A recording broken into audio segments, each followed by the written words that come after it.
সকাল সকাল আমরা তিনজনে মিলে বেরিয়েছিলাম হচ্ছে গাছ কিনতে, আর একটু টবও কিনতাম, যেহেতু ছাদটা খুব সুন্দর করে সাজানোর ইচ্ছা ছিল। তো কিছু ফুল নিতে গেছিলাম। আর এখানে স্কুবিকে দেখতে পাচ্ছ লাইন বাই লাইন যাচ্ছে আর শুধু সাদা ফুল ধরছে। ও সাদার প্রতি একটা অবসেশন আছে, জানি না কেন।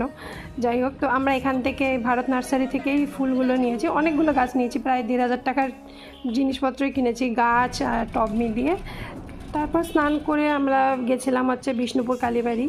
ওখানে বোন আমার নামে পুজো দিচ্ছিল, সেই জন্য আমি আজ খুবই ওয়েট করছিলাম। বাড়িতে এসে প্রসাদ খেয়ে তারপরে বিকালবেলা বেরিয়েছিলাম হচ্ছে হেয়ার কাট করতে ক্যানভাসে। আর আমি হেয়ারটা যেহেতু মেনটেন করতে পারছিলাম না, সেই জন্য হেয়ারটা শর্ট করে নিয়েছিলাম। আর কিছুদিন পরে আমরা দিল্লিতেও যেতাম চেক আপের জন্য, সেই ভিডিও খুব তাড়াতাড়ি আসবে।